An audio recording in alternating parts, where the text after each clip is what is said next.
ऋषिकेश में गंगा जी के किनारे एक संत रहा करते थे।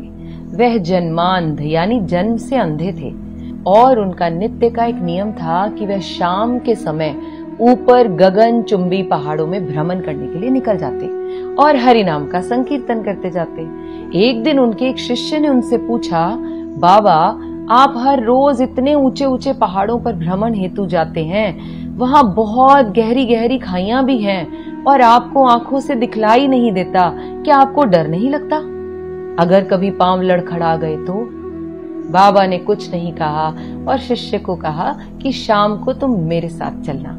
पहाड़ों के मध्य थे और बाबा ने शिष्य से कहा, जैसे ही कोई गहरी खाई आए तो बताना।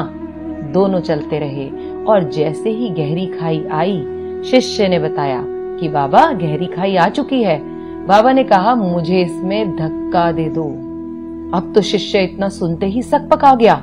उसने कहा, बाबा मैं आपको धक्का कैसे दे सकता हूँ? मैं ऐसा हरगिज नहीं कर सकता।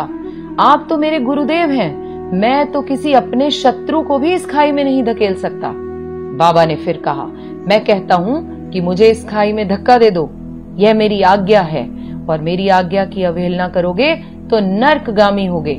शिष्य ने कहा, बाबा मैं नर्क भोग लूंगा मगर आपको हरगिज इस खाई में धक्का नहीं दे सकता, नहीं धकेल सकता मैं आपको इस खाई में। तब बाबा ने शिष्य से कहा, रे नादान बालक, जब तुझ जैसा एक साधारण प्राणी मुझे खाई में नहीं धकेल सकता तो बता मेरा मालिक भला मुझे कैसे खाई में गिरने देगा?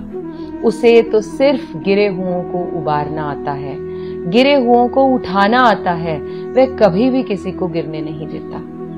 जब जब आपके मन में ये बात उठे कि परमात्मा ने क्या मेरे लिए कुछ सोच भी रखा है कि नहीं, क्या वो मुझे जीवन भर ये कष्ट ही देते रहेंगे, ये मुश्किलें ही देते रहेंगे, क्या परमात्मा मेरी तरफ देख भी रहा है या नहीं, तब उस पल अपने आप से कहें, वह पल पल हमारे साथ है, बस हमें विश्वास रखना होगा उस पर। मेरी हैसियत से ज्यादा मेरी थाली में तूने परोसा है, तो लाख मुश्किलें भी दे दे मालिक, मुझे तुझ पर भरोसा है। अब इंसान है, कभी कभी तो यह विश्वास भी डोल जाता है। जैसे ही डोलने लगे याद करें यह मेरी स्टोरी और हाथ जोड़कर उस परमात्मा को शुक्रिया करें, हर पल हर क्षण।